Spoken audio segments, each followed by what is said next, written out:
Hi friends, welcome back to study classes. So my dear friends, आज की PGT commerce PYQ power play series में हम आपके साथ डिस्कस करने वाले हैं यूपी टीजीटी कॉमर्स के प्रीवियस ईयर क्वेश्चंस को।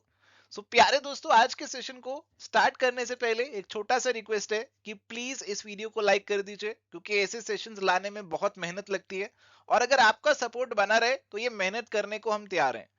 आइए फटाफट से अब अपने सेशन को शुरू करते हैं। एंड माय डियर फ्रेंड्स, अगर आप तैयारी कर रहे हैं पीजीटी कॉमर्स एग्जामिनेशंस की, केवीएस एनवीएस ईएमआरएस का एग्जामिनेशन बहुत पास आ चुका है, आप इसका कोर्स चेकआउट कर सकते हैं। केवल प्रैक्टिस करनी है तो आप इसका डिस्क्रिप्टिव और एमसीक्यू क्वेश्चन बैंक अलग से भी चेकआउट कर सकते हैं। And my dear friends, UP PGT, HTET, RPSC school lecturer, इन सभी एग्जामिनेशंस के लिए भी हमारे पास कोर्सेज अवेलेबल है। आपको डिटेल्स हमारी ऐप और वेबसाइट पे मिल जाएगी। चलिए, तो यहाँ पे हमारे पास सवाल है जी, unearned income is considered as. जो आपकी अनअर्न्ड इनकम है उसको आप क्या कंसीडर करेंगे? एसेट, लायबिलिटी, लॉस या फिर कैपिटल? देखो, ऐसी इनकम जो आपने अभी तक अर्न नहीं करी बट आपको मिल चुकी है, तो बेसिकली आपको एडवांस में कुछ पैसा मिल गया और अभी आपको जो सर्विसेज हैं मे बी फ्यूचर पीरियड में इस इनकम के अगेंस्ट देनी पड़ेंगी, तो अभी आपके लिए एक लायबिलिटी की तरह ये बन जाएगी। और इसीलिए करेक्ट आंसर यहाँ पे हमारे पास ऑप्शन नंबर बी का बनेगा। चलिए, तो अभी सवाल है जी, an asset was purchased for ₹5 lakh with down payment of ₹1 lakh and bills accepted for ₹4 lakh. What would be the effect on the total asset and total liabilities in the balance sheet? देखो, आपने एसेट परचेज किया 5 लाख का, 1 लाख की तो आपने उसकी सीधी सीधी payment कर दी।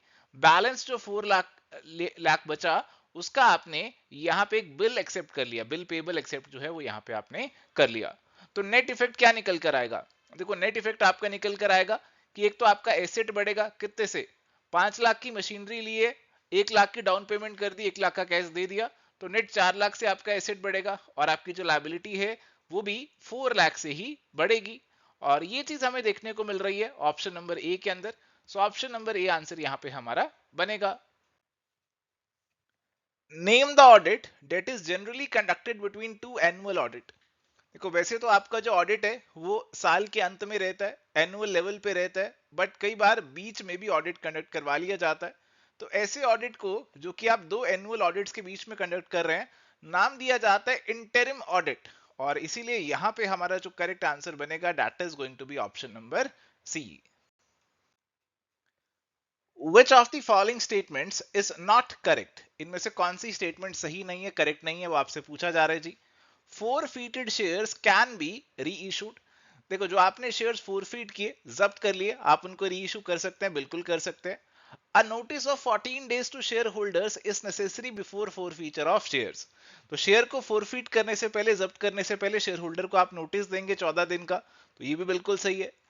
Premium on issue of shares can be used for writing of preliminary expenses. तो हमारा जो सिक्योरिटीज प्रीमियम है, आप उसका इस्तेमाल बिल्कुल कर सकते हैं प्रिलिमिनरी एक्सपेंसेस को राइट ऑफ करने के लिए, ऐसा अलाउड है कंपनी लॉ के अंदर। Profit on reissue of forfeited shares is transfer to general reserve account. ये चीज हमारी कहीं ना कहीं गलत है, because this profit on reissue is a capital profit and it has to be transfer to capital reserve account. और इसीलिए करेक्ट आंसर यहां पे हमारे पास जो बनेगा that is going to be option number D. A trial balance shows, आपको बताना है जी ट्रायल बैलेंस क्या शो करेगा? Balance of profit and loss account, complete accuracy of accounting done by the accountant, arithmetical accuracy of the ledger balances, balance between assets and liabilities। देखो, जो trial balance आप बनाते हैं जी, वो आपको पूरी एक्यूरेसी तो नहीं दिखा सकता, बट आपको अरिथमेटिकल एक्यूरेसी बताता है, यानी कि अरिथमेटिकली जो आपके टोटल वोटल आपने लगा रखे हैं वो सही किए हुए हैं या नहीं किए हुए। अरिथमेटिकल एक्यूरेसी देते हैं जी लेजर बैलेंसेस की। कुछ ना कुछ कमियां, कुछ ना कुछ एरर्स हो सकता है, फिर भी रह जाए जो ट्रायल बैलेंस आपके पकड़ ना पाए। Correct answer option number C जो है यहाँ पे रहेगा। Depreciation on fixed assets is an example of. तो फिक्स्ड एसेट्स का जो डेप्रीसिएशन है वो किसका एग्जांपल है, आपसे पूछा जा रहा है। Is it a capital expenditure, revenue expenditure, deferred revenue expenditure या फिर रियल एक्सपेंडिचर? देखो, जो भी हमारा डेप्रीसिएशन होता है ना जी, डेप्रीसिएशन एक रेवेन्यू नेचर का आइटम है, रेवेन्यू नेचर का एक्सपेंडिचर है जो आपको P&L अकाउंट में देखने को मिलता है। तो क्लियरली आंसर यहाँ पे ऑप्शन नंबर बी का बनेगा। A company has spent rupees 20,000 on painting of its building. It should be recorded as. तो कंपनी जो है उसने अपनी बिल्डिंग पे पेंट करवाया. तो देखो पेंट करवाना कोई बहुत बड़ा बात तो नहीं है. आम तौर पर जो कंपनीज वगैरह हैं वो रेगुलरली पेंटिंग तो कराती रहती हैं ताकि उनकी बिल्डिंग एकदम सही दिखे. और हम भी घरों पे दिवाली वगैरह पे या फिर हर कुछ सालों बाद घरों पे पेंट वेंट तो करा लेते हैं. तो ये कैपिटल एक्सपेंडिचर पे डालोगे या रेवेन्यू एक्सपेंडिचर पे डालोगे, आपको बेसिकली ये सोचकर यहाँ पे बताना है जी. देखो बिल्डिंग वगैरह खरीदना तो कैपिटल एक्सपेंडिचर है, बट नॉर्मल रूटीन नेचर का आपने कुछ पेंट वेंट कराया, रिपेयर कराया, तो that is not going to increase the efficiency of the building. उससे बिल्डिंग की कोई एफिशिएंसी बढ़ नहीं जाएगी. तो इसीलिए एक रेवेन्यू एक्सपेंडिचर है, आप इसे P&L में ही लेकर जाएंगे. Correct answer option number A का यहाँ पे बनेगा. चलिए तो यहाँ पे हमारे पास अब सवाल है, in the absence of any contract to the contrary, capital profit on dissolution of a partnership firm is shared among partners in. देखो जी बोला जा रहा है कि डिसोल्यूशन के टाइम पे आपको कोई कैपिटल प्रॉफिट अराइज हो रहा है, यानी कि आपने अपने फर्म की किताबों को बंद किया, एसेट्स को बेचा, लायबिलिटीज को पे किया, उस समय आपको कोई प्रॉफिट अराइज हो गया. तो आप उसे किस रेशो में शेयर करेंगे? Equal ratio, capital ratio, profit sharing ratio या फिर नन ऑफ द अबव. तो प्यारे दोस्तों जब आप अपने रियलाइजेशन अकाउंट वगैरह बनाते हैं, कोई प्रॉफिट्स उसके अंदर निकल कर आते हैं, तो ultimately they are shared by the partners in their respective profit sharing ratio only. So correct answer यहाँ पे आपका ऑप्शन नंबर सी जो है वो बनेगा. Purchase book is used to record. तो देखो जी हम एक जर्नल बनाने की बजाय हम मल्टीपल सब्सिडरी बुक्स मेंटेन कर लेते हैं. And one book is purchase book which is meant to record all the credit purchases of goods. तो ध्यान रखिए केवल क्रेडिट परचेजेस, और वो भी इन्वेंट्री के गुड्स के इसके अंदर आते हैं, और इसीलिए करेक्ट आंसर यहां पे हमारे पास ऑप्शन नंबर सी का बनेगा. Drawings account is. Drawings account की नेचर आपसे पूछी जा रही है जी. तो ड्रॉइंग्स अकाउंट बेसिकली क्या है? ड्रॉइंग्स अकाउंट क्या डिनोट करता है कि जो पैसा हमने कैपिटल में से बाहर निकाल लिया. अब कैपिटल अकाउंट क्या है जी? कैपिटल अकाउंट आपके ओनर का अकाउंट है, तो एक पर्सनल अकाउंट की तरह हो गया, किसी पर्सन का अकाउंट है. तो ड्रॉइंग्स अकाउंट भी तो उसी ओनर का ही अकाउंट है. कैपिटल अकाउंट बताते हैं कितना पैसा बिजनेस में डाला, ड्रॉइंग्स बताता है कितना बिजनेस से निकाला. तो ड्रॉइंग्स अकाउंट भी उसी ओनर का पर्सनल अकाउंट है, तो इसकी नेचर तो पर्सनल अकाउंट वाली हो गई, और इसीलिए correct answer option number B जो है यहां पे बनेगा. In order to implement the provisions of partnership deed, the firm prepares P&L adjustment account, P&L appropriation account, revaluation account या फिर profit and loss account. देखो पार्टनरशिप के अंदर पहले तो P&L अकाउंट बनता है जिससे आपका नॉर्मल प्रॉफिट निकल कर आता है, बट इस प्रॉफिट को पार्टनर्स में जो डिस्ट्रीब्यूट किया जाता है, बांटा जाता है, वो P&L एप्रोप्रिएशन अकाउंट के माध्यम से बांटा जाता है. तो आपकी जो पार्टनरशिप डीड में लिखा हुआ है कि कैसे प्रॉफिट्स को बांटना है, तो ये सारी जो चीजें हैं ये P&L एप्रोप्रिएशन अकाउंट के माध्यम से की जाती हैं, और इसीलिए करेक्ट आंसर जो बनेगा that is going to be option number B. चलिए तो अभी सवाल है हमारे पास, the verification of the authority and authenticity of the transaction recorded in the books of accounts is called. तो जो भी ट्रांजैक्शन आपने बुक्स में रिकॉर्ड कर रखी है, हम उनको यहाँ पे वेरीफाई करने की कोशिश कर रहे हैं कि ट्रांजैक्शन ऑथराइज्ड है, ट्रांजैक्शंस आपकी ऑथेंटिक नेचर की हैं. और ये जो चीज है आप जब करते हैं तो इसे क्या नाम दिया जाता है? इसे बोला जाता है जी वाउचिंग करना. ये वाउचिंग की डेफिनेशन आपको दे रखी है. आप चेक करते हैं कि सारे वाउचर्स सही तरीके से आपने किताबों में एंटर किए, सभी ट्रांजैक्शंस को बिल्कुल सही तरीके से, ऑथेंटिक तरीके से, सही अमाउंट पे, सही नेचर की तरीके से आपने रिकॉर्ड किया हुआ है किताबों के अंदर. तो ये सब चीजें वाउचिंग के दायरे में आती हैं जी. करेक्ट आंसर ऑप्शन सी यहाँ पे बनेगा. Which of the following statements is not correct? As per AS 26, only purchased goodwill is to be recorded in the books of accounts. Self-generated goodwill will have to be adjusted through partner's capital account. Goodwill is an intangible asset या फिर goodwill is a fictitious asset. तो goodwill जो आपने purchase किया वही किताबों में लिखिए. जो आपकी सेल्फ जनरेटेड गुडविल है उसे डायरेक्टली पार्टनर्स के अकाउंट्स के थ्रू एडजस्ट कर लीजिए. गुडविल एक इनटेंजिबल एसेट है, इसे आप छू नहीं सकते, देख नहीं सकते, बट हाँ फिर भी एक एसेट है. फिक्टिशियस एसेट नहीं है जी, ये इनटेंजिबल वाली कैटेगरी में आता है, फिक्टिशियस में नहीं आता, और इसीलिए करेक्ट आंसर यहाँ पे आपके पास ऑप्शन नंबर डी का बनेगा. फिक्टिशियस एसेट की अगर हम बात करें तो जैसे P&L अकाउंट का डेबिट बैलेंस है, तो it is a fictitious asset. Auditing is mandatory for. Auditing किसके लिए मैंडेटरी है? किसको ऑडिट कराना ही पड़ेगा? Trust, joint stock company, sole proprietorship unit, partnership firm. देखो जो ऑडिट वगैरह हमारे रहते हैं ना, वो मैंडेटरी किसके लिए रहते हैं? तो ऑडिट जो है कंपनीज के लिए तो मैंडेटरी रहते ही रहते हैं. कंपनी का तो ऑडिट करवाना ही पड़ता है, उसके लिए जरूरी है. और इसीलिए मेरे पास जो आंसर बनेगा option number B, joint stock company का यहां पे बनेगा। Which of the following is not an accounting convention, इनमें से कौन सा एक अकाउंटिंग कन्वेंशन जो है यहां पे नहीं है? Convention of full disclosure, convention of full disclosure आपको कहते हैं कि आपको सब कुछ डिस्क्लोज करना चाहिए। कन्वेंशन ऑफ कंजर्वेटिज्म, कंजर्वेटिज्म की अगर हम बात करें तो ये बेसिकली आपको कहता है you have to be very conservative, कोई प्रॉफिट अगर आपको होने वाला है तो उसको भूल जाओ, कोई लॉस होने वाला है तो उसका प्रोविजन आज से ही बना लो। तो ये सब चीजें आती हैं इसके अंदर। इसके बाद है कन्वेंशन ऑफ एक्रूअल अकाउंटिंग। देखो accrual accounting basically is more of a principle of accounting, जिस तरीके से हम अकाउंटिंग करते हैं एक्रूअल बेसिस पे अकाउंटिंग करते हैं, और कन्वेंशन में डालना इसे गलत होगा। कन्वेंशन ऑफ कंसिस्टेंसी, ये आपको कहती है कि आप जिस तरीके से अपने प्रिंसिपल्स को फॉलो कर रहे हो इनको कंसिस्टेंटली हर साल में आप फॉलो करते रहो। तो कंसिस्टेंसी आपको ये बोलता है, और ये वाला भी कहीं ना कहीं कन्वेंशन है। बट एक्रूअल अकाउंटिंग जो है हम उसे कन्वेंशन में नहीं डाल सकते। कन्वेंशन बेसिकली वो प्रथाएं हैं अकाउंटिंग से जुड़ी हुई जो कि कई सालों से चली आ रही हैं और आगे भी हम उनको फॉलो करते रहते हैं, तो ये कन्वेंशन हो जाती हैं। Every voucher should be signed by, देखो हर एक वाउचर जो है उस पर साइन होने चाहिए। किसके साइन होने चाहिए ये आपको बताना है। अकाउंट्स ऑफिसर, अकाउंटेंट, मैनेजर या फिर रिस्पॉन्सिबल ऑफिसर। देखो जो वाउचर बना रहे उसके साइन यहाँ पे जरूर होने चाहिए। अब वाउचर हर एक डिपार्टमेंट में अलग अलग पर्सन बना रहे हो सकते हैं, अब एक पर्सन का पॉसिबल नहीं है कि हर जगह मौजूद हो जहां भी वाउचर बनने हो। तो जो भी उस डिपार्टमेंट का कंसर्न रिस्पॉन्सिबल ऑफिशियल है जो वाउचर तैयार कर रहा है उसके साइन यहाँ पे होने चाहिए। तो correct answer option number D जो है वो यहाँ पे बनेगा। repairs of second hand machinery purchased is debited to repairs account, it is an error of। तो सेकेंड हैंड मशीनरी को कई बार वर्किंग कंडीशन में लाने के लिए उसकी रिपेयर वगैरह करानी पड़ती है, और अगर आप ऐसी रिपेयर करा रहे हैं तो basically that amount is added to the cost of the machinery.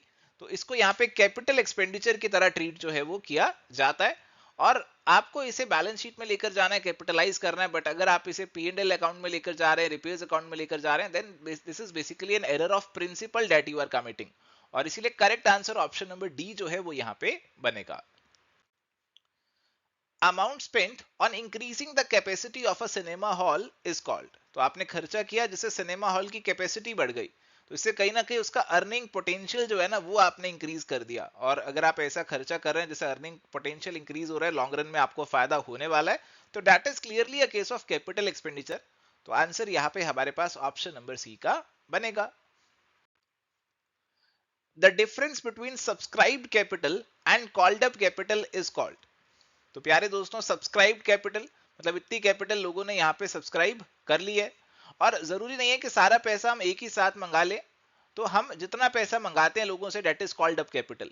तो जैसे लेट सपोज लोगों ने हमारे 1 लाख शेयर्स जो हैं 10 रुपीज ईच के सब्सक्राइब कर लिए, बट हमने अभी इन शेयर्स पे जो पैसा मंगाया केवल 6 का ही मंगाया हुआ है, तो 4 रुपए अभी हमने मंगाए नहीं, 4 rupees has not been called up. 4 rupees is basically the uncalled capital, तो जो डिफरेंस हमारा है it is denoting the uncalled capital, so answer is going to be option number C। चलिए तो यहाँ पे हमारे पास सवाल है, which of the following formula is correct to calculate provision on debtors to be transferred to profit and loss account। अब कई बार हमें सवाल कहते हैं कि आप कैलकुलेट करिए कि कितना प्रोविजन आपको और बनाना पड़ेगा अपने डेटर्स पे in respect of the bad debts, तो वो निकालने के लिए आप क्या क्या चीज यहाँ पे करेंगे। तो आपके सामने डिफरेंट ऑप्शंस दे रखे हैं, उनके बेसिस पे आपको आंसर अपना निकालना है जी। तो यूजुअली सवाल में आपको कुछ बैड डेट्स की जानकारी दे दी होती है और बोला जाता है कितना प्रोविजन यहाँ पे हमारे पास रिक्वायर्ड है, और इसके बेसिस पे आपको बोला जाता है कि आप कंप्यूट करके बताइए। देखो जी यहाँ पे आप कैसे कैलकुलेशन अपना करने वाले हैं, आप प्रोविजन को लेकर अकाउंट भी बना सकते हैं, जैसे आप एक प्रोविजन फॉर बैड डेट्स का अकाउंट जो है वो भी बना सकते हैं।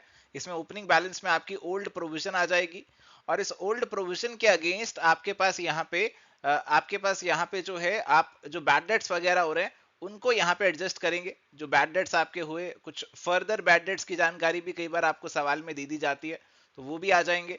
जो न्यू प्रोविजन होगा वो आपका क्लोजिंग बैलेंस बनेगा, और इसके बेसिस पे एक बैलेंसिंग फिगर निकलेगा जो कि आपको बताएगा कि P&L अकाउंट से आपको कितना चार्ज जो है वो यहाँ पे और करना है।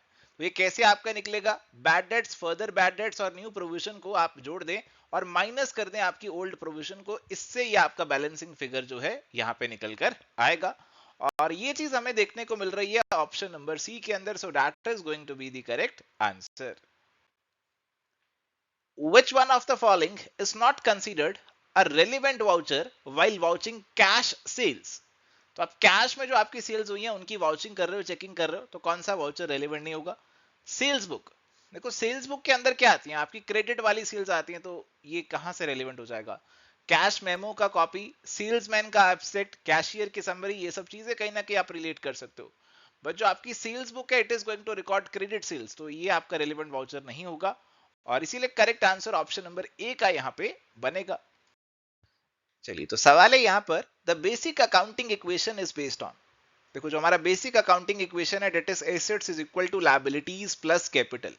ये वाला जो हमारा बेसिक अकाउंटिंग का इक्वेशन है, ये कौन से कंसेप्ट पे बेस्ड है? Cost concept, accounting period concept, accrual concept, या फिर डुअल एस्पेक्ट कंसेप्ट? तो बेसिक अकाउंटिंग इक्वेशन जो हमारा है, ये बेसिकली हमारा डुअल एस्पेक्ट कंसेप्ट के ऊपर बेस्ड है, कि हर एक ट्रांजैक्शन के दो पहलू हमें देखने को मिलेंगे। अगर एसेट बढ़ेगा तो दूसरी तरफ कहीं ना कहीं लायबिलिटीज या कैपिटल बढ़ेंगे, या फिर एसेट्स कम होंगे। तो ये इक्वेशन कहीं ना कहीं ये डुअल एस्पेक्ट कंसेप्ट को ही जस्टिफाई करती है, और इसीलिए correct answer option number D जो है वो देखने को यहाँ पे मिलेगा। An item is considered material if it relates to real account, relates to raw material, is significant for the users, all of the above. देखो जो हमारा मटीरियलिटी का कंसेप्ट है अकाउंटिंग के अंदर, ये आपको कहते हैं कि सारी मटीरियल जो चीजें हैं वो आपको अपनी किताबों में डिस्क्लोज करनी चाहिए, और कोई भी चीज मटीरियल तब बन जाएगी जब वो आपके यूजर्स के लिए सिग्निफिकेंट है, और इसीलिए करेक्ट आंसर यहाँ पे आपके पास ऑप्शन नंबर सी जो है वो बनेगा। The interest on capital accounts of the partners is credited to। देखो जी, आपके पास जो पार्टनर्स के कैपिटल अकाउंट में आप इंटरेस्ट डाल रहे हैं, तो इंटरेस्ट ऑन कैपिटल जो है वो पार्टनर के कैपिटल अकाउंट के अंदर आप जो है क्लियरली क्रेडिट करेंगे, इंटरेस्ट को डेबिट करेंगे, पार्टनर के कैपिटल अकाउंट को यहाँ पे क्या करेंगे? क्रेडिट करेंगे। तो क्रेडिट किस में हो रहा है? पार्टनर के कैपिटल अकाउंट में हो रहा है, तो आंसर यहाँ पे क्या बनेगा? ऑप्शन नंबर बी जो है वो यहाँ पे आंसर बनेगा। The records of cash transactions by non-trading concerns is shown in। तो अगर आप नॉन ट्रेडिंग कंसर्न हो, आप नॉट फॉर प्रॉफिट ऑर्गेनाइजेशन हो जी, तो उस केस में आपका जो कैश ट्रांजैक्शंस का रिकॉर्ड है वो हमें कौन से खाते में देखने को मिलता है? फटाफट से आप ऑप्शंस देखकर बताइए।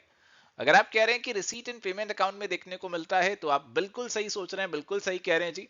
तो हमारी जो भी नॉट फॉर प्रॉफिट ऑर्गेनाइजेशंस होती हैं वो रिसीट एंड पेमेंट अकाउंट को तैयार करती हैं, which is basically a summary of all the cash transactions during the period. A and B are partners in a firm and share profits and losses in the ratio of 3:2.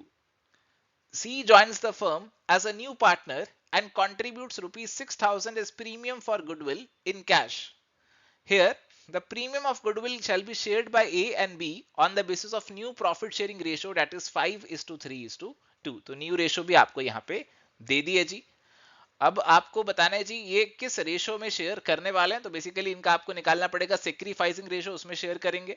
तो ए और B, यहाँ पे ए के पास पहले 3/5 था, और B के पास जो था पहले 2/5 था, और अब ए के पास कितना होने वाला है? 5/10 होने वाला है, और बी के पास 3/10 होने वाला है जी। तो अगर आप इसे सॉल्व करेंगे तो 5/50, और इसको सॉल्व करेंगे तो ये बेसिकली आपका निकल कर आएगा कितना? ये भी 5/50 निकल कर आएगा। ये तो 1:1 का रेशो बन गया, बराबर बन गया। तो बराबर बराबर ही शेयर कर लेंगे। 6,000 प्रीमियम फॉर गुडविल को 3,000 शेयर कर लेंगे। सो करेक्ट आंसर यहाँ पे आपका ऑप्शन नंबर बी का बनेगा। According to double entry system, salary paid to clerk Ramesh is a. तो आपने सैलरी पे कर दी रमेश को, तो ये कौन सा ट्रांजेक्शन है आपसे पूछा जा रहा है जी। तो सैलरी पे कर रहे हो, एक तो सैलरी इसका पहलू है, और दूसरा बैंक या कैश से आप ये जो पेमेंट है वो यहाँ पे कर रहे हो।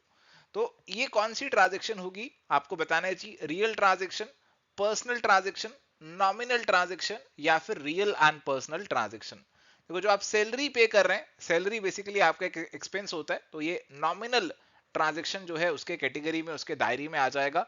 हालांकि इसका दूसरा पहलू भी है, वो जो है क्लर्क रमेश को जो आप सैलरी दे रहे हैं, तो इस चीज को कहीं ना कहीं हमें इग्नोर करना है, हमें सैलरी वाले पार्ट पे यहाँ पे फोकस करना है अपना आंसर देते हुए, और इसीलिए हमारा जो आंसर है ऑप्शन नंबर सी का यहाँ पे बनेगा। Ledger is a book of. तो लेजर जो है वो ओरिजिनल एंट्री है, फाइनल एंट्री है, एडजस्टमेंट एंट्री है, या फिर रेक्टिफिकेशन एंट्री है। देखो जी, ओरिजिनल एंट्री तो आपकी होती है जर्नल में, और फिर फाइनल एंट्री जाके होती है लेजर के अंदर। तो ledger is a book of final entry, और इसीलिए करेक्ट आंसर जो हमारे पास यहाँ पे बनेगा that is going to be option number B. चलिए, तो यहाँ पे हमारे पास अब सवाल है जी, capital of all the partners after admission of a new partner is distributed in. तो हमारे सभी पार्टनर्स की कैपिटल जब उन्होंने एक और नए पार्टनर को एडमिट कर लिया बिजनेस के अंदर, किस रेशो में डिस्ट्रीब्यूट होगी? New profit sharing ratio, old profit sharing ratio, equal ratio, या फिर म्यूचुअली एग्रीड रेशो? देखो, कैपिटल को किस रेशो में रखना है ये पार्टनर्स डिसाइड कर सकते हैं कि प्रॉफिट शेयरिंग रेशो में रखना है या कोई और रेशो में रखना है। तो it would depend on their mutual agreement. तो जो उनका म्यूचुअल एग्रीमेंट है, जो उनकी म्यूचुअली एग्रीड रेशो है, उसमें वो यहाँ पे रख सकते हैं, और इसीलिए correct answer option number D का यहाँ पे बनेगा। Interest on calls in arrear according to table A is charged at. तो टेबल ए प्यारे दोस्तों आपको कहते हैं कि जो भी आपके कॉल्स इन एरियर हैं उस पे आपको इंटरेस्ट चार्ज करना पड़ेगा। और ये जो टेबल ए है बेसिकली हमारा कंपनीज एक्ट 1956 का है। कंपनीज एक्ट 2013 की बात करते हैं तो यहाँ पे हमारे पास टेबल एफ आ जाता है जी। तो टेबल ए की अगर हम बात करें, पुराने कंपनीज एक्ट की बात करें, तो वहां पे बात करी गई थी interest on call in arrear का रेट जो रहेगा वो 5% पर एनम का रहेगा। बट अभी कंपनीज एक्ट 2013 में जो रेट है वो ज्यादा हो चुका है, बढ़ चुका है। तो टेबल एफ के अकॉर्डिंग कितना रेट है ये आपको चेक करना है और आपको बताना है। फिलहाल आंसर यहाँ पे ऑप्शन नंबर ए जो है वो रहेगा। Gross book value of a fixed asset is it's. तो हमारे जो फिक्स्ड एसेट है उनकी ग्रॉस बुक वैल्यू की अगर हम बात करें, cost less depreciation, historical cost, fair market value, या फिर रियलाइजेबल वैल्यू। देखो, एक तो ग्रॉस वैल्यू हो गई और दूसरी हो गई नेट वैल्यू। तो ग्रॉस में से आप डेप्रिसिएशन घटाते हैं ना, तो आप नेट वैल्यू पे यहाँ पे पहुंचते हैं। तो ग्रॉस वैल्यू तो मतलब जो एसेट की कॉस्ट है, जो उसकी हिस्टोरिकल कॉस्ट है, ये उसकी ग्रॉस वैल्यू होगी। डेप्रिसिएशन घटा के आप उसकी नेट बुक वैल्यू की तरफ बढ़ जाओगे। तो gross book value is basically going to be the historical cost, और इसीलिए करेक्ट आंसर यहाँ पे आपका ऑप्शन नंबर बी का बन जाएगा। चलिए, तो यहाँ पे हमारे सामने सवाल है जी, at the time of retirement of a partner profit on revaluation of assets and liabilities is credited to. जब पार्टनर रिटायर हो रहे हैं तो आप अपने एसेट्स और लायबिलिटीज को रीवैल्यू करते हैं, और जो भी प्रॉफिट हो रहा है यहाँ पे इस टाइम पे, वो प्रॉफिट का जो क्रेडिट है वो सभी पुराने पार्टनर्स को मिलेगा in their old profit sharing ratio. तो करेक्ट आंसर यहाँ पे आपका क्या बनने वाला है जी? करेक्ट आंसर बनेगा ऑप्शन नंबर बी का। So option number B is going to be the correct answer. चलिए, तो अब सवाल है, it is given in adjustment that during the accounting year the trader distributed goods worth rupees 5,000 as free samples while preparing final accounts, this will be shown in. तो अभी क्या है जी, आपने 5,000 रुपए का सामान फ्री सैंपल की तरीके से आपने डिस्ट्रीब्यूट कर दिया, बांट दिया। अब फाइनल अकाउंट्स में उसे किस तरीके से आप यहाँ पे शो करने वाले हैं जी? देखो जी, ये जो आपने सामान फ्री सैंपल के फॉर्म में दे दिया, इसे आपने नहीं बेचा, बट आपको ट्रेडिंग अकाउंट में अपने परचेज में से तो लेस करना ही पड़ेगा, क्योंकि ये सामान अब आपके पास नहीं है। तो इसकी एंट्री बेसिकली आप क्या करते हैं, ये बेसिकली एंट्री रहती है एडवर्टीजमेंट डेबिट टू परचेजेस या फिर ट्रेडिंग अकाउंट। तो परचेजेस में से लेस कर देते हैं, और एडवर्टीजमेंट का जो खर्चा है वो बेसिकली आपके P&L अकाउंट में भी आ जाता है। तो ये आपके ट्रेडिंग अकाउंट में भी जाता है, ट्रेडिंग अकाउंट में भी एडजस्टमेंट होती है परचेजेस से, और P&L अकाउंट में भी एज एन बिजनेस एक्सपेंस आपको ये देखने को मिल जाता है। करेक्ट आंसर यहाँ पे ऑप्शन नंबर बी जो है वो बनेगा। Pricing strategies include. देखो, आप प्राइसिंग करते हैं किसी प्रोडक्ट की तो उसकी अलग अलग स्ट्रेटेजीज आप फॉलो कर सकते हैं। Predatory pricing, price fixing, deceptive pricing, या फिर ऑल ऑफ दी अबव। तो प्रेडेटरी प्राइसिंग की अगर हम बात करते हैं तो कई बार आप बहुत ही कम कीमत रखते हैं अपने प्रोडक्ट की, कॉस्ट से भी कई बार नीचे चले जाते हैं, तो इसे प्रेडेटरी प्राइसिंग बोल दिया जाता है। इसके अलावा हमारे पास यहाँ पे डिसेप्टिव प्राइसिंग, प्राइस फिक्सिंग, ये सब टर्म्स भी देखने को मिलती हैं।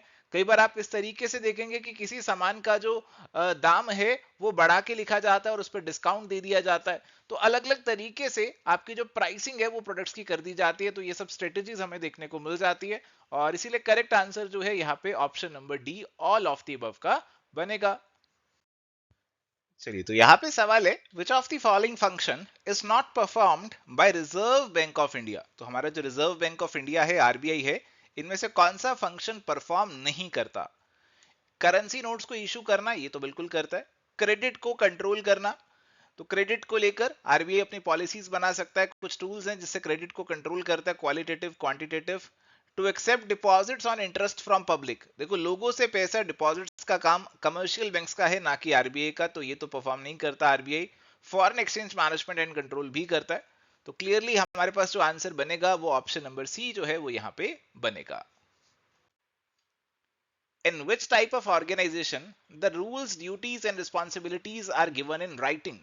तो राइटिंग के अंदर सब चीजें रहती हैं, प्रॉपर सिस्टम रहता है हर चीज का। तो formal organisation, informal organisation, strategic, या फिर बोथ बी एंड सी। तो फॉर्मल ऑर्गेनाइजेशन जो हमारी होती है प्रॉपर रूल्स रेगुलेशंस वाली होती है, जिसमें सब कुछ राइटिंग में होने वाला है। सो correct answer is going to be option number A. Hawthorne experiments were carried bye.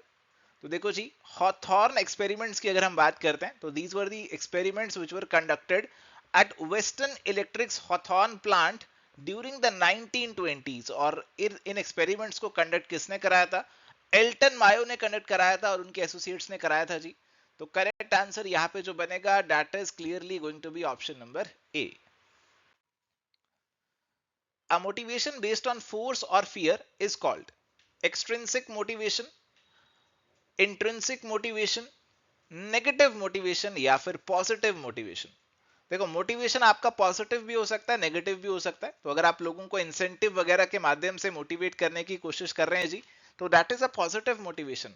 But अगर आप लोगों को डरा रहे हैं कि काम नहीं करोगे तो पनिशमेंट मिल जाएगी, तो that is a sort of negative motivation. तो फोर्स और फियर का अगर आप इस्तेमाल कर रहे हैं, so that is clearly going to be a case of negative motivation, और आंसर यहाँ पे ऑप्शन नंबर सी का बनेगा। चलिए, तो यहाँ पे हमारे पास सवाल है, the ability to change human needs into human wants is called advertisement, publicity, salesmanship, या फिर सेल्स मैनेजमेंट। तो ह्यूमन नीड्स को वांट्स में कन्वर्ट करना किसे आता है? ये आता है जी आपके सेल्समैन को। सेल्समैनशिप जो है ये एबिलिटी आपकी यहाँ पे डिपिक्ट हो रही है जी। तो आपकी कोई भी बेसिक नीड है, जैसे आप मोबाइल खरीदने जा रहे हैं, तो आपकी बेसिक नीड्स थी आप सस्ता मोबाइल खरीद सकते थे, 8-10 हजार का मोबाइल खरीद के भी बात बन जाती। बट जो सेल्समैन है वो आपकी इस नीड को वांट के अंदर बदल देते हैं, और आपकी यहाँ पे रिक्वायरमेंट हो जाती है कि नहीं, मुझे तो महंगा वाला आईफोन ही खरीदना है, मुझे तो कोई महंगे वाला फोन ही खरीदना है। तो नीड्स को वांट्स में बदल देते हैं आपके सेल्समैन, और इसे यहाँ पे सेल्समैनशिप का नाम दिया जाता है जी। और इसीलिए correct answer option number C यहाँ पे होगा। Rearrange Maslow's hierarchy of needs logically. तो मैस्लो की जो नीड हायरार्की है उसको आपको प्रॉपर लॉजिकली यहाँ पे अरेंज करना है जी। सबसे पहले कौन सा, सबसे बाद में कौन सा? फिजियोलॉजिकल नीड्स की बात हो रही है, security needs, steam needs, social needs और सेल्फ एक्चुअलाइजेशन नीड्स की यहाँ पे आपकी बात हो रही है जी। तो फिजियोलॉजिकल नीड्स की अगर हम यहाँ पे बात करें तो वो सबसे पहले आपकी आती है, उसके बाद सिक्योरिटी नीड्स आती हैं, फिर सोशल नीड्स आती हैं, फिर एस्टीम और फिर सेल्फ एक्चुअलाइजेशन आती है जी। और ये सीक्वेंस जो है हमें A B D C E option number B, option number A के अंदर देखने को मिल रहा है जी। इसलिए ऑप्शन नंबर ए का जो आंसर है वो यहाँ पे हमारा करेक्ट हो जाएगा। चलिए, तो यहाँ पे हमारे सामने सवाल है, decision making is a function, process, objective, या फिर पॉलिसी। देखो कोई भी डिसीजन आपको लेना होता है तो वो आप पूरा एक प्रोसेस फॉलो करते हो। आप आइडेंटिफाई करते हो कि इशू क्या है, प्रॉब्लम क्या है, उसमें क्या ऑल्टरनेटिव कोर्सेज ऑफ एक्शन हो सकते हैं, उनको इवेल्युएट करते हो, और फिर best possible course of action को आप यहाँ पे चूज करते हो और इंप्लीमेंट कर देते हो।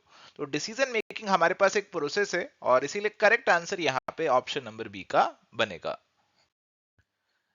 चलिए, तो यहाँ पे हमारे सामने सवाल है जी, bill of lading is issued by shipping company, agent of the importer, captain of the ship, या फिर कस्टम ऑफिसर। देखो इंटरनेशनल ट्रेड अगर आप कर रहे हैं तो उसमें कुछ इंपॉर्टेंट डॉक्यूमेंट्स का इस्तेमाल होता है, and bill of lading is one of the important document. और ये जो बिल ऑफ लीडिंग है इसे बेसिकली जो आपकी शिपिंग कंपनी है वो यहाँ पे इशू करती है। और ये बेसिकली एक आपको रिसीट मिल जाती है कि आपने जो अपना सामान है वो शिप से एक जगह से दूसरी जगह भिजवाया है। और इसीलिए करेक्ट आंसर यहाँ पे हमारे पास ऑप्शन नंबर ए का बनेगा। चलिए, तो यहां पे हमारे सामने सवाल है जी, the primary function of the management is planning, communication, decision making, या फिर मोटिवेशन। देखो प्राइमरी का मतलब होता है जो सबसे पहले। तो सबसे पहले कौन सा फंक्शन होता है मैनेजमेंट का? देखो इन सब में से जो पहले आएगा वो होगा आपका प्लानिंग। प्लानिंग सबसे पहले की जाएगी, बाकी सारी चीजें जो है वो बाद में ही होंगी, और इसीलिए प्लानिंग को प्राइमरी फंक्शन ऑफ मैनेजमेंट बोला जाता है। Correct answer is going to be option number A. चलिए, तो यहाँ पे हमारे सामने सवाल है जी, technical skills are most important for. तो टेक्निकल स्किल्स किन के लिए सबसे ज्यादा जरूरी रहते हैं जी? तो रॉबर्ट कार्ट्स जो हमारे पास हैं, उन्होंने बेसिकली 3 मैनेजरियल स्किल्स की बात करी है। एक टेक्निकल, एक कंसेप्चुअल और एक ह्यूमन या फिर इंटरपर्सनल स्किल्स। तो अगर हम टेक्निकल स्किल्स की बात करें, तो ये वाले जो आपके स्किल्स हैं, ये आपके लोअर लेवल मैनेजर्स के लिए सबसे ज्यादा जरूरी रहते हैं। कंसेप्चुअल वाले टॉप लेवल मैनेजर्स के लिए, और ह्यूमन या फिर इंटरपर्सनल स्किल्स की बात करें तो सभी लेवल्स पे रिक्वायर्ड रहते हैं, क्योंकि सभी लेवल्स पे आपको ह्यूमंस के साथ जो है वो डील करना होगा। और इसीलिए करेक्ट आंसर फिलहाल यहाँ पे हमारे पास ऑप्शन नंबर सी का बनेगा। The primary purpose of advertising is to, तो एडवर्टाइजिंग का प्राइमरी पर्पस क्या है जी, वो आपसे यहाँ पे पूछा जा रहा है जी। इन्फॉर्म, परसुएड या फिर रिमाइंड। देखो, एडवर्टाइजिंग जो है ना, उसके 3 प्राइमरी ऑब्जेक्टिव्स हैं, और ये तीनों ऑब्जेक्टिव्स ही आपको यहाँ पे लिखे हुए मिल रहे हैं। आपको लोगों को इन्फॉर्म करना है प्रोडक्ट के बारे में, उनको परसुएड करना है कि प्रोडक्ट खरीदें, और उनको बार बार रिमाइंड भी करना है प्रोडक्ट के बारे में, उसके फीचर्स के बारे में। और इसीलिए करेक्ट आंसर यहाँ पे option number D, all of the above का बनेगा। चलिए, तो यहां पे सवाल है, strategic planning is done by top level management, middle level management, supervisory level management या फिर ऑपरेटिंग लेवल मैनेजमेंट। तो स्ट्रेटेजिक प्लानिंग की अगर हम बात करें, तो ये ऑर्गेनाइजेशन की जो ओवरऑल स्ट्रेटेजी है उससे जुड़ी हुई प्लानिंग है, और जाहिर सी बात है ये आपकी टॉप लेवल की जो मैनेजमेंट है वही करेगी। और इसीलिए करेक्ट आंसर ऑप्शन नंबर ए यहां पे बनेगा। चलिए, तो यहां पे सवाल है, bank rate means, bank rate कौन सा रेट यहां पे होता है? तो देखो जी, बैंक रेट बेसिकली वो रेट होता है जिस रेट पे आपका जो आरबीआई है या फिर सेंट्रल बैंक है, वो आपके जो बाकी कमर्शियल बैंक्स है उनको फाइनेंसिंग प्रोवाइड करता है। तो इसे यहाँ पे बैंक रेट बोला जाता है। हालांकि आज की डेट में इतना ज्यादा पॉपुलर नहीं है ये वाला रेट, क्योंकि आजकल हम रेपो रेट की, मार्जिनल स्टैंडिंग फैसिलिटी की, ये सब चीजों की बात करते हैं। बट स्टिल हमारे पास ये जो रेट है, it is going to be the rate at which the commercial banks borrow money from the Reserve Bank of India. और इसीलिए correct answer option number A यहाँ पे बनेगा। चलिए, तो यहाँ पे हमारे सामने अब सवाल है जी, a partnership comes into existence by, एक पार्टनरशिप एग्जिस्टेंस में कैसे आती है? Agreement, operation of law, succession या फिर रिलेशनशिप बिटवीन पर्संस। देखो, जो पार्टनरशिप है ना, it basically comes into existence by an agreement. तो पार्टनर्स के बीच में एक एग्रीमेंट होता है, और उस एग्रीमेंट के कारण एक पार्टनरशिप जो है ना वो एग्जिस्टेंस में आ जाती है। एग्रीमेंट आपका ओरल में भी हो सकता है, राइटिंग में भी हो सकता है, ऐसा कोई जरूरी नहीं है कि आपको राइटिंग में एग्रीमेंट करना जरूरी है, ओरल एग्रीमेंट भी यहाँ पे चलेगा। करेक्ट आंसर ऑप्शन नंबर ए जो है वो बनेगा। Which of the following is not a source of finance for a company? Equity share capital, preference share capital, fixed assets या फिर डिवेंचर। तो क्लियरली हमारे पास जो फिक्स्ड एसेट्स हैं वो तो एक एप्लीकेशन ऑफ फाइनेंस है, यहां से पैसा आएगा थोड़ी, यहां तो पैसा खर्च होगा। इक्विटी, प्रेफरेंस और डिवेंचर से तो आपको पैसा मिलेगा। तो correct answer option number C का यहां पे बनेगा। चलिए, तो अभी यहां पे सवाल है, विच of the following is not a form of large scale retail trading? तो इनमें से कौन सा लार्ज स्केल रिटेल ट्रेडिंग का फॉर्मेट नहीं है? डिपार्टमेंटल स्टोर, डिपार्टमेंटल स्टोर तो बड़े बड़े रिटेल स्टोर्स होते हैं, तो ये लार्ज स्केल के अंदर ही आएगा। इसके बाद हमारे पास है सुपरमार्केट, तो सुपरमार्केट भी एक बहुत बड़ी मार्केट है, बहुत बड़ा स्टोर होगा सुपरमार्केट। मल्टीपल चेन स्टोर्स, तो आपके जो चेन स्टोर्स रहते हैं वो भी बड़े रहते हैं, लार्ज स्केल रिटेल ट्रेडिंग के अंदर आएंगे। बट जो आपके प्रोविजन स्टोर्स रहते हैं, ये छोटे छोटे प्रोविजन स्टोर्स रहते हैं, जहां पे आपको रोजमर्रा के जो जरूरत का सामान है वो मिल जाएगा, ये छोटे में आएंगे, ये लार्ज स्केल में नहीं आएंगे। और इसीलिए correct answer option number D जो है वो यहाँ पे बनेगा। By whom the following definition of management was given? Management is the art of knowing what you want to do and then seeing that it is done in the best and the cheapest way. तो ऐसी definition किसने दी थी? F W Taylor, Henry Fayol, EFL Brech, Oliver Sheldon. तो ये वाली जो definition है प्यारे दोस्तों, ये आपकी एफ डब्ल्यू टेलर ने दी थी, और इसीलिए करेक्ट आंसर यहाँ पे आपके पास ऑप्शन नंबर ए का बनेगा। The enterprises exclusively owned, managed and controlled by the central or state government are known as। तो ऐसी इंटरप्राइजेस जिनको एक्सक्लूसिवली कौन कंट्रोल कर रहा है, सेंटर या फिर स्टेट गवर्नमेंट, इनको क्या बोला जाएगा? Government company, public enterprises, joint stock company या फिर प्राइवेट एंटरप्राइजेस। अब देखो, आपको कंफ्यूजन किस में हो सकता है? आपको कंफ्यूजन हो सकता है शायद ए और बी के बीच में। जो गवर्नमेंट कंपनी रहती है उसमें मेजॉरिटी ऑफ द स्टेक जो है गवर्नमेंट का रहता है, बट जरूरी नहीं है कि सारा ही स्टेक होगा। बट ये सवाल तो कह रहे कि एक्सक्लूसिवली गवर्नमेंट ही ओन कर रही है और कोई मालिक ही नहीं है, तो यहाँ पे गवर्नमेंट कंपनी आंसर नहीं हो सकता। यहाँ पे हमारा जो आंसर बनेगा that is going to be public enterprises. जो सरकारी एंटरप्राइजेस हैं वो इसके अंदर आ जाएंगी, जैसे आपके इलेक्ट्रिसिटी, टेलीकम्युनिकेशन, ये सब कुछ चीजें हैं, दे आर पब्लिक एंटरप्राइजेस, यानी कि सारा का सारा कंट्रोल इन पे सरकार का ही रहता है। चलिए अगला सवाल है, memorandum of association is are. तो मेमोरेंडम ऑफ एसोसिएशन यानी कि एमओए एक बहुत इंपॉर्टेंट डॉक्यूमेंट है कंपनी की इनकॉर्पोरेशन से जुड़ा हुआ, और इसके अंदर बेसिकली क्या आता है वो आपसे पूछा जा रहा है। Internal rules of the company, guidelines for board of director, agreement between the company and board of directors, या फिर चार्टर ऑफ द कंपनी। तो बेसिकली जो मेमोरेंडम ऑफ एसोसिएशन होता है उसे बोला जाता है चार्टर ऑफ द कंपनी। ये चार्टर जो बेसिकली है ये डिनोट करता है कि कंपनी जो है यहाँ पे क्यों बनाई जा रही है, क्या इसके ऑब्जेक्टिव्स हैं, और कुछ फंडामेंटल चीजें कंपनी की एग्जिस्टेंस से जुड़ी हुई इस मेमोरेंडम में डाल दी जाती हैं। तो correct answer option number D जो है वो यहाँ पे हमारा बनेगा। चलिए तो यहाँ पे हमारे सामने सवाल है जी, which one of the following is not an element of coordination. इनमें से कोऑर्डिनेशन का कौन सा एलिमेंट नहीं है वो हमसे पूछ रहे हैं। कॉपरेशन, मोटिवेशन, म्यूचुअल अंडरस्टैंडिंग, या फिर कम्युनिकेशन। तो प्यारे दोस्तों, अगर हम कोऑर्डिनेशन की बात करें तो कोऑर्डिनेशन का मतलब होता है integration of the efforts of the group members, ताकि हम ऑर्गेनाइजेशन के गोल्स को अचीव कर सकें। अगर आपको ग्रुप मेंबर्स के एफर्ट्स को इंटीग्रेट करना है तो उसके लिए उन मेंबर्स के बीच में कॉपरेशन होना जरूरी है जी, म्यूचुअल अंडरस्टैंडिंग होना जरूरी है, कम्युनिकेशन होना भी जरूरी है। मोटिवेशन यहाँ पे डायरेक्टली जुड़ा हुआ नहीं है एलिमेंट ऑफ कोऑर्डिनेशन से, और इसीलिए करेक्ट आंसर यहाँ पे आपका ऑप्शन नंबर बी का बनेगा। Which of the following is not a feature of advertising? Advertising का इनमें से कौन सा फीचर नहीं है? Paid activity, identified sponsor, visual और ओरल, और पर्सनल। देखो एडवर्टाइजिंग जो रहती है it is a paid activity, इसके अंदर एक आइडेंटिफाइड स्पॉन्सर रहता है, ये विजुअल या ओरल रहती है, बट पर्सनलाइज्ड नहीं हो सकती एडवर्टाइजिंग। पर्सनलाइजेशन तो आपकी केवल सेल्समैनशिप के अंदर ही पॉसिबल रहती है। तो correct answer is going to be option number D. Minimum rent is also known as. देखो ये जो मिनिमम रेंट का फंडा है ना, ये आपको रॉयल्टी के अंदर देखने को मिलता है। जब आप रॉयल्टी अकाउंटिंग पढ़ रहे होते हैं तो उसके अंदर यूजुअली क्या रहता है, जैसे कोई भी रॉयल्टी का एग्रीमेंट है, जैसे मान लीजिए आपने किसी माइन में से कुछ एक्सट्रैक्शन करनी है। अब माइन में से जब आप एक्सट्रैक्शन करेंगे तो यूजुअली क्या होता है कि जितने यूनिट्स आपने एक्सट्रैक्ट किए उसके हिसाब से आपकी रॉयल्टी फिक्स होती है। जैसे हमने ₹2 पर यूनिट की रॉयल्टी फिक्स कर दी, ठीक है जी। अब जितने आप एक्सट्रैक्ट करेंगे उतने आपको देने हैं। लेट सपोज आपने यहाँ पे 10,000 एक्सट्रैक्ट किए तो आपको कितनी रॉयल्टी देनी है? 20,000 की रॉयल्टी देनी है। अब क्या होता है, कई बार हम एक मिनिमम फिक्स कर देते हैं कि यार आपको मिनिमम जो है ना वो कम से कम 15,000 की रॉयल्टी तो देनी ही पड़ेगी। अगर आपने 5,000 ही एक्सट्रैक्ट किया, 10,000 बनती थी, बट हमने कहा नहीं मिनिमम 15 तो आपको देनी ही पड़ेगी। सो that is your minimum rent, ये मिनिमम आपको पे करना ही पड़ेगा।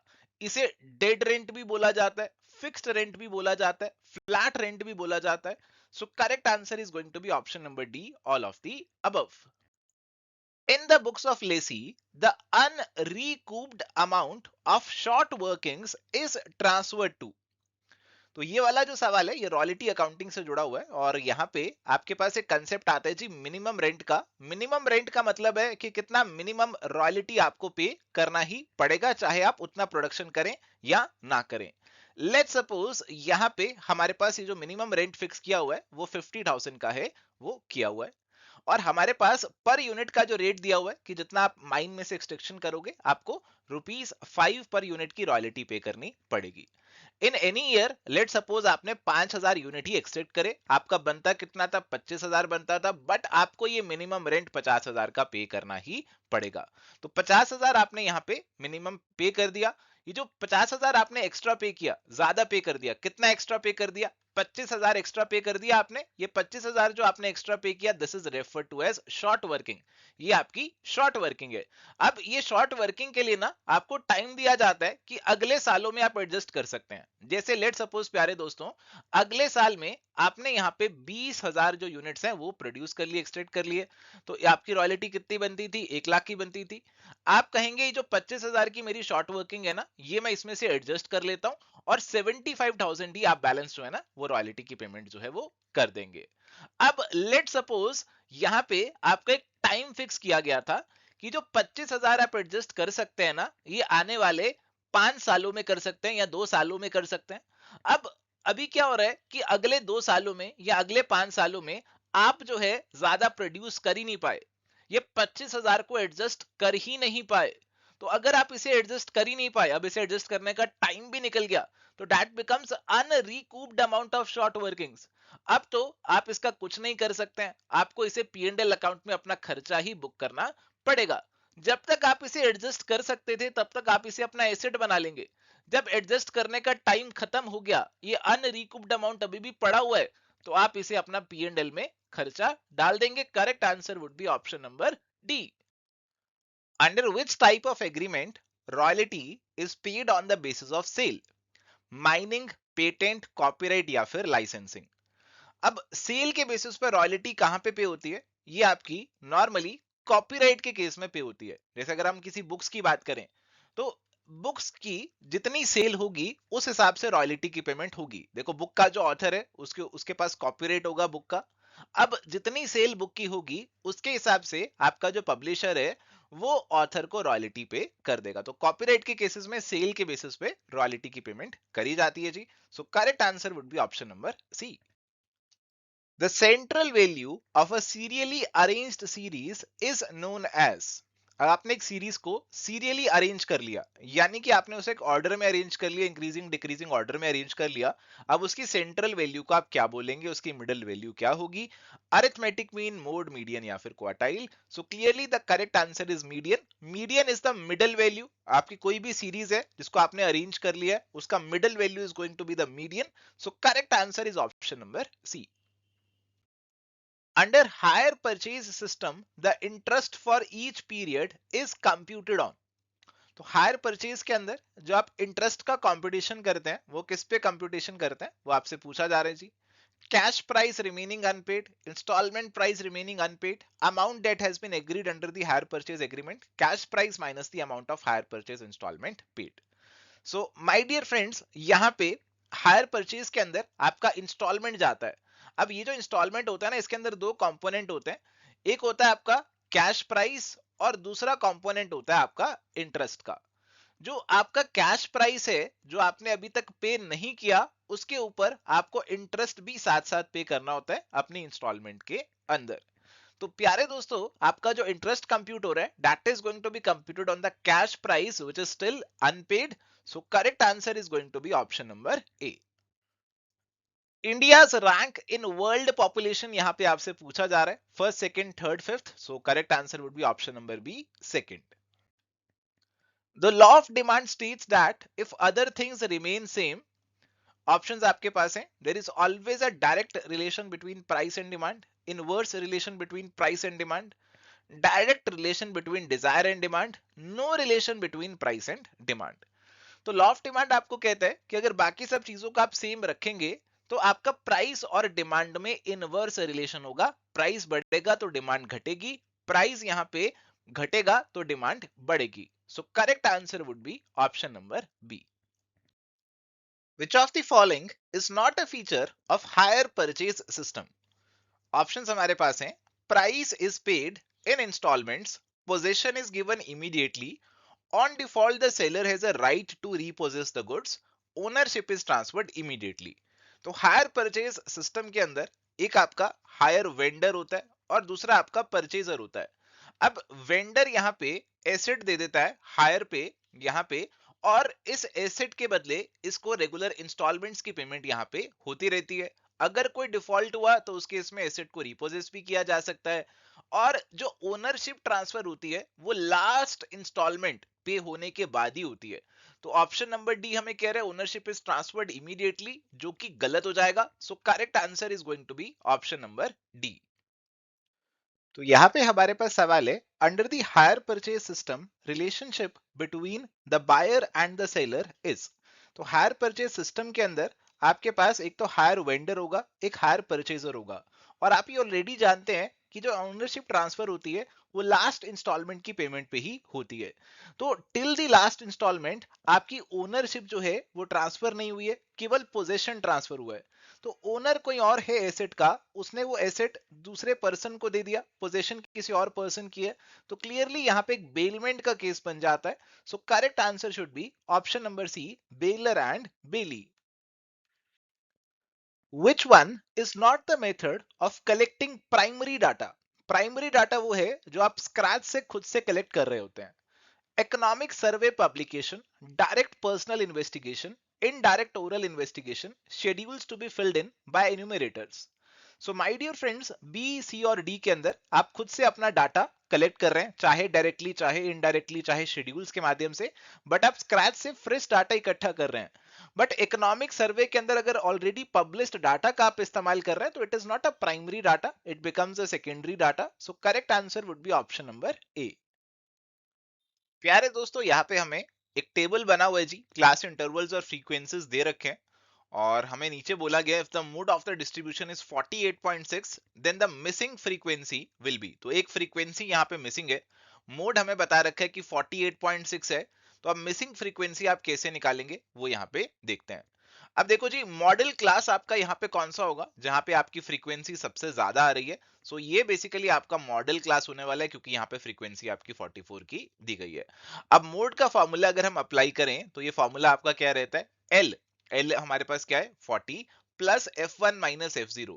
F1 हमारे पास मॉडल क्लास की फ्रीक्वेंसी 44 है और प्रीवियस क्लास की 20 है, divided by 2 into F1, 2 into 44 यानी कि 88, माइनस ऊपर की फ्रीक्वेंसी माइनस नीचे की, जो नीचे वाली है उसको F2 बोलते हैं, हम यहाँ पे उसे x एज्यूम कर लेते हैं, minus x multiply by the width of the class interval. तो क्लास इंटरवल का विड्थ आप देख सकते हैं 15 का विड्थ है, यहाँ पे 40 और 55 के बीच में गैप है 15 का। तो ये हमें दे रखा है किसके बराबर है, 48.6 के। तो इसे सॉल्व करने की कोशिश कीजिए तो आपका आंसर बन जाएगा। तो अगर हम 40 को उधर लेके चले जाते हैं तो that is going to be 8.6 and ये हो गया 24 divided by 68 minus X multiply by 15। तो ये हमारा यहाँ पे बन रहा है। तो यहाँ पे हमें क्या करना पड़ेगा जी, 68 माइनस एक्स को इधर ले जाते हैं, 24 मल्टीप्लाई बाय 15 को इधर रखते हैं, डिवाइडेड बाय 8.6 या फिर 86 डिवाइडेड बाय 10 हम इसे यहाँ पे लिख सकते हैं। तो जनाब यहाँ पे आप इसे सॉल्व करिए और x की वैल्यू निकालिए, थोड़ा सा कैलकुलेशन करना पड़ेगा यहाँ पर आपको। और ये आपका जो आंसर निकल कर आएगा that is going to be 26 approximately. So correct answer is going to be option number C. Type of cumulative frequency distribution in which class intervals are added in top to bottom order is classified as marginal distribution, variation distribution, less than type distribution या more than type distribution। तो my dear friends, let suppose हमारे पास कोई data set है 0 to 10, 10 to 20, 20 to 30। ये कुछ data set आपको दे रखा है और इसमें फ्रीक्वेंसीज आपको दे रखी हैं। लेट्स अज्यूम ये फ्रीक्वेंसी हमें दे रखी है, पहले 6 की दे रखी है, फिर उसके बाद 14 की दे रखी है और लेट्स सपोज उसके बाद 8 की दे रखी है। अभी यहाँ पे कह रहे हैं कि आपको इसे क्यूमुलेटिव फ्रीक्वेंसी डिस्ट्रीब्यूशन में कन्वर्ट करना है और आपको क्लास इंटरवल्स को ऐड करना है टॉप टू बॉटम, टॉप से आपको शुरू करना है। तो टॉप से आप शुरू करेंगे तो कैसे इसे कन्वर्ट कर सकते हैं, आइए देखते हैं। 0 टू 10 को आप लिख दीजिए लेस देन 10 और यहाँ पे आपका कितना आएगा, ये तो 6 ही आएगा। 10 टू 20 को आप कैसे लिखेंगे, लेस देन 20। देखो टॉप से शुरू कर रहे हैं हम, पहले लेस देन 10 लिखा, अब लेस देन 20 लिख रहे हैं। तो लेस देन 20 में आपका क्यूमुलेटिव हो जाएगा 14 प्लस 6 यहाँ पे 20 हो जाएगा। इसके बाद लेस देन 30, इसके अंदर क्या क्यूमुलेट होगा, इसके अंदर आपका 8 भी ऐड हो जाएगा और ये आपका 28 यहाँ पे बनेगा। तो टॉप टू बॉटम अगर आप चल रहे हैं और क्यूमुलेटिव फ्रीक्वेंसी डिस्ट्रीब्यूशन बना रहे हैं, that is going to be a less than type का डिस्ट्रीब्यूशन। अगर आपको सवाल कहता बॉटम टू टॉप चलना है तो यहाँ पे हम क्या लिखते, लेस देन 30 की बजाय हम यहाँ पे मोर देन 30 ऐसे लिख के चल रहे होते हैं यहाँ पर। तो इस केस में हमारे पास यहाँ पे क्या बनता, मोर देन टाइप डिस्ट्रीब्यूशन। सो यहाँ पे आंसर बनेगा ऑप्शन नंबर सी का। The measure of the variation of the items is skewness, dispersion, correlation या फिर कर्टोसिस। तो किसी भी आइटम्स में, किसी भी डाटा सेट में वेरिएशन कितना है, ये आपको किससे पता चलेगा? ये बेसिकली आपको डिस्पर्शन के थ्रू पता चलेगा। आप यहाँ पे रेंज या फिर स्टैंडर्ड डेविएशन कुछ निकाल सकते हैं, जो कि आपको बताएगा कि आपका जो डाटा है वो सेंट्रल वैल्यू से कितनी दूर है, कितना फैला हुआ है, कितना डिस्पर्स्ड है। सो correct answer is going to be option number B. In economics distribution means, तो इकोनॉमिक्स के अंदर अगर हम डिस्ट्रीब्यूशन की बात करते हैं तो किसकी डिस्ट्रीब्यूशन की बात करते हैं? Distribution of labour, income among the factors of production, capital among the three sectors of economy, goods among the consumers. तो डिस्ट्रीब्यूशन की जब हम बात करते हैं तो हम बेसिकली बात करते हैं कि हमारे जो फोर फैक्टर्स ऑफ प्रोडक्शन होते हैं, लैंड, लेबर, कैपिटल, एंटरप्रेन्योर, उनका इनकम का डिस्ट्रीब्यूशन कैसा होगा। तो this is what we are talking about. So correct answer would be option number B. Who said money consists of those things which within a society are of general acceptability।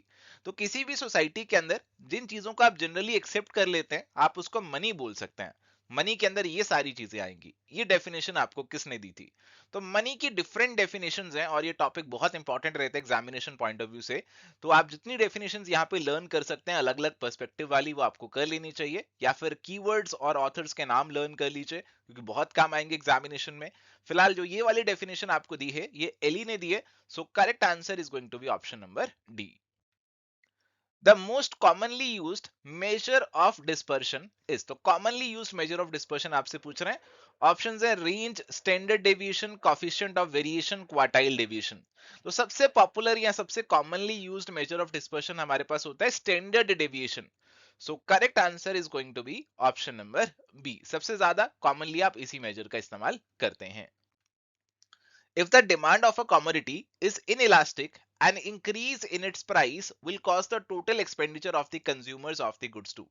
अगर किसी commodity की demand in elastic है तो ऐसी commodity mainly आपके necessity goods हो सकते हैं, जैसे आपके लिए मिल्क है, वो आपको लेना ही लेना है। तो अगर उसका दाम बढ़ भी जाए तो भी आपको खरीदना ही पड़ेगा, आपको वो चाहिए चाहिए।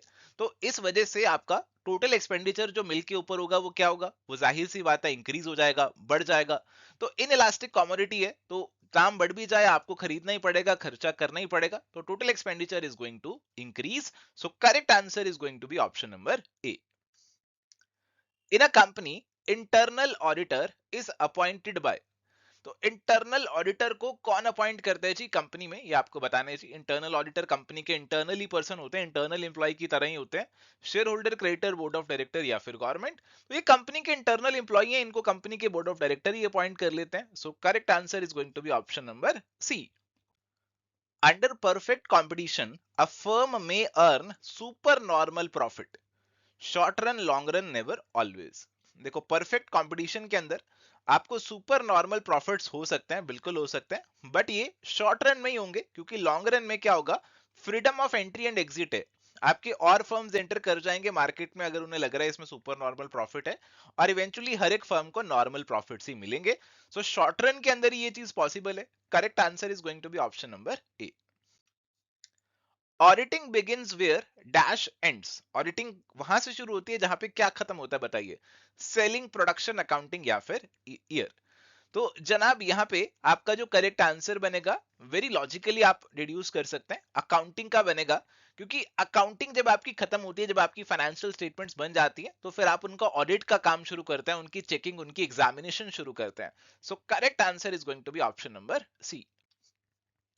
According to Malthus population of a country grows, तो हमारे पास माल्थस ने हमें पॉपुलेशन को लेकर एक थ्योरी यहाँ पे प्रोवाइड करी थी, और उन्होंने बताया कि जो आपकी पॉपुलेशन है ना वो ज्योमेट्रिक प्रोग्रेशन के तरीके से ग्रो करती है, वो ज्योमेट्रिकली बढ़ती है। आपका फूड प्रोडक्शन अरिथमेटिकली बढ़ेगा, बट आपकी पॉपुलेशन ज्योमेट्रिकली बढ़ेगी और इस वजह से फूड की शॉर्टेज अराइज हो जाएगी। तो ये सब बातें इन्होंने अपनी थ्योरी के अंदर बताई थी। तो पॉपुलेशन का जो ग्रोथ है that is geometrical. So correct answer would be option number C. The Gresham's law specifies that, options है New money drives old money out of circulation. Good money drives bad money out of circulation. Bad money drives good money out of circulation. Paper money drives metallic money out of circulation. तो Gresham law का कहना था कि जो आपकी bad money होती है वो गुड मनी को सर्कुलेशन से बाहर निकाल देती है. जो गुड मनी होती है लोग अपने पास छुपा के दबा के रख लेते हैं और बैड मनी ही सर्कुलेशन में रहती है. तो correct answer is going to be option number C. The monopolist maximizes profit by producing and selling their output at that point on which its options हमारे पास है. Marginal revenue is greater than marginal cost. Marginal cost and marginal revenue both are equal. Marginal cost is greater than marginal revenue. Marginal revenue is greater than average revenue. तो हमारा जो monopolist होता है उसका profit कौन से level पे maximise होगा ये आपको बताना है जी. MR/MC का जो रिलेशन है बेसिकली वही आपको यहाँ पे बताना है जी. तो बताइए कौन से लेवल पे होगा. पहला ऑप्शन कह रहे हैं MR is greater than MC. यार अगर आपका रेवेन्यू ग्रेटर देन कॉस्ट है तो उस केस में तो आप अभी और आगे जाएंगे और आगे लेवल पे भी आपको और प्रॉफिट बनेगा. तो ये लेवल पे तो प्रॉफिट मैक्सिमम नहीं होगा. Marginal revenue and cost both are equal. जब ये दोनों बराबर आ गए तो आपका प्रॉफिट मैक्सिमाइजिंग लेवल पे आप पहुंच जाएंगे.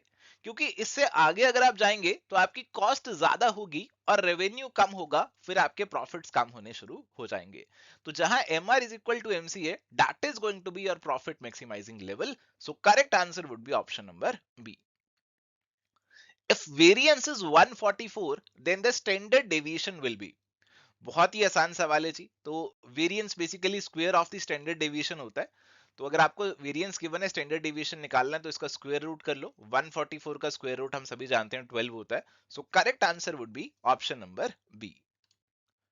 Accounting equation assets is equal to liabilities plus owner's equity is represented through income statement, cash flow statement, balance sheet या फिर फंड्स फ्लो स्टेटमेंट. तो asset is equal to liability plus owners equity. This is clearly stated in your balance sheet. आपकी balance sheet में एक asset side होती है और दूसरी साइड पर लायबिलिटी और ओनर्स इक्विटी आ जाते हैं. So correct answer is going to be option number C. So thank you प्यारे दोस्तों, ये था जी आज का हमारा सेशन. अगर आपको आज का वीडियो अच्छा लगा तो प्लीज इसे लाइक कर दीजिए. YouTube चैनल पे नए हैं तो सब्सक्राइब कर लीजिए. इस सेशन का PDF आपको हमारे टेलीग्राम चैनल पे मिल जाएगा और हमारे सभी कोर्सेज की डिटेल्स आप चेकआउट कर सकते हैं एविस्टडी क्लासेस के ऐप पे. एंड प्यारे दोस्तों, अगर आपकी कोई क्वेरी है तो आप हमें रीच आउट कर सकते हैं. नीचे नंबर आपको देखने को मिल रहा है, आप इस पे कॉल या व्हाट्सएप कर सकते हैं. तो आज के लिए सेशन में इतना ही जी. मिलेंगे नेक्स्ट सेशन में. Till then goodbye, take care, all the best.